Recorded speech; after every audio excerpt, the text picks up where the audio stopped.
oportunidade que Ele nos dá de falar das grandezas de nosso Senhor Jesus Cristo. Estava meditando na palavra de Deus, ele fala comigo aqui dizendo, meu pastor, presidente do ministério que eu faço parte, chegou para mim e disse assim, pastor Jota, a gente quando vai pregar nas igrejas, a gente procura saber qual é a doutrina da igreja e prega de acordo com a doutrina dela. Eu digo, não pastor, eu não aprendi a pregar assim, eu aprendi a pregar de acordo com a palavra de Deus. Amém? Louvado seja o nome de Jesus.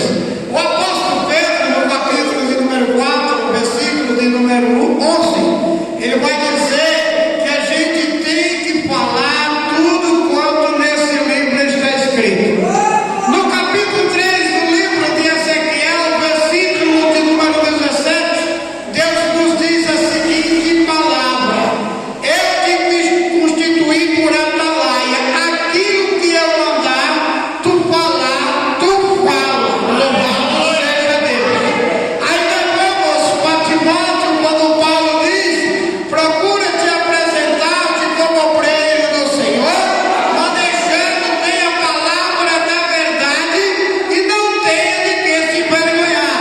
Aí a gente vai para Timóteo, 2 Timóteo, capítulo 4, a palavra de Deus diz, tu és um evangelista, cumpra o seu ministério.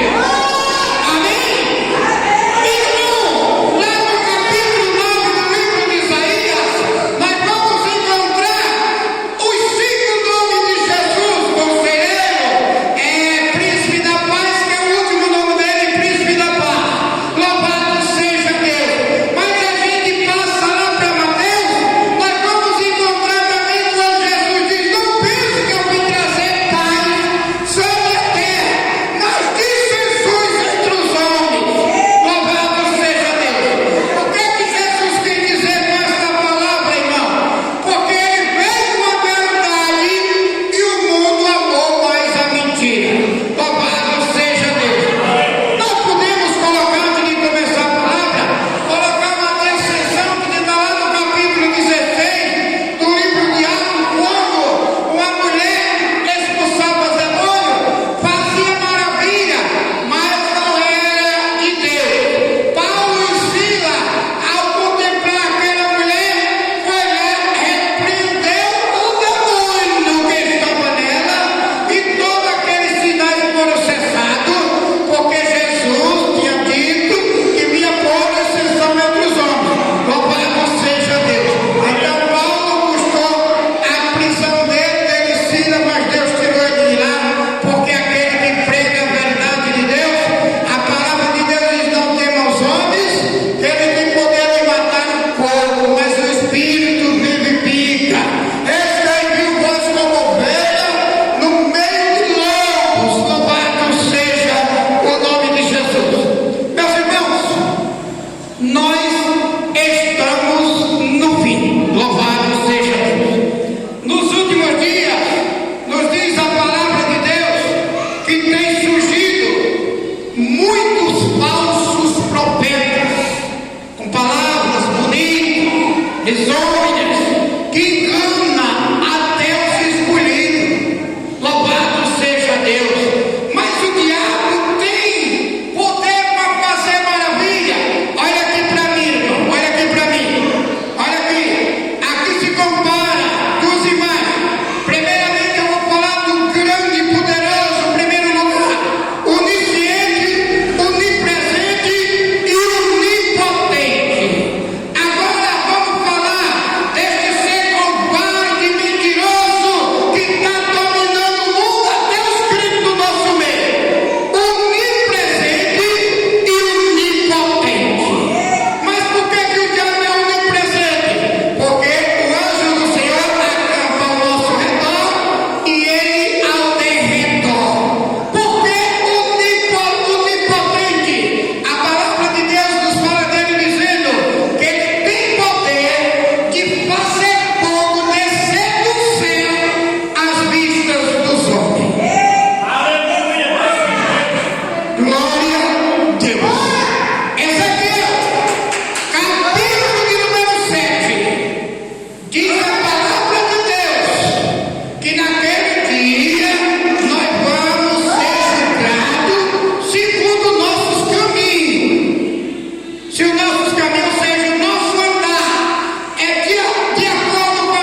todo esse livro. Josué, capítulo 1, versículo de número 8. Nós temos para herdar a vida eterna, meditar e comer este livro completo. Nós vamos encontrar, meus irmãos, a palavra de Deus, quando Deus fala que tirou o povo de Israel da mão dos egípcios.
crente, né? Aí eu digo assim, é mesmo? Aí a mulher perguntando para mim, eu digo, ah, pois só estava dando Eva lá no jardim. Quando eles pecaram, ficaram nus. Alô? Onde é que tu está? Caladinho, tá nu. Aí eu não, foi muito tempo. Eles responderam. Aí Deus disse, mata aí o animal aí, que eu vou fazer roupa para vocês. Aí vestiu ela, cobriu as suas vergonhas. Agora eles se apresentaram diante de Deus. Louvado seja o nome de Jesus. Então, meus irmãos, roupa não é salvação, mas o sábio sabe como se vestir. E o brilho, o sinal do crente, não é para estar, não é um dedo de Deus, é um J de Jesus. Eu ia saindo da minha casa, endereço para Catraúz, Mateus está fazendo a carteira dele de motorista, ia fazer exame, e eu saí com uma camisinha dessas, regata no chão, né? Camisinha, eu digo, eu vou só dirigir o carro mesmo, eu vou gastar por isso aqui mesmo. Quando eu cheguei na porta de casa, aí o Espírito Santo Deus falou comigo e disse, que crente é tu? Aí eu voltei bem ligeiramente, botei uma blusa de mangas compridas por cima da minha outra roupa, desatei para Catraúz. Quando eu estacionei o carro lá, que abri a porta, passou um irmão assim, presente de irmão aqui, correndo aqui, a paz do Senhor! Aí eu digo, a paz do Senhor! Estava Mateus, minha mulher, aí minha mulher disse assim, tu conhece esse homem? Eu disse, eu nunca nem vi, mas ele deu a paz do Senhor e eu nem respondi. Amém? Agora eu pergunto, irmão, se eu tivesse de bermuda, de camisa arregada, eu teria me dado a paz do Senhor? Ora, se nem de fora a gente entra, imagine no céu. É duro? Não, é verdade, irmão. É verdade. Devemos cumprir as nossas vergonhas, porque Deus é santo. Mas nem tudo, irmão. Não é só de roupa, não. É a língua, que é o maior nível perigoso do nosso corpo, é a língua. Né? A língua, o viver manso, porque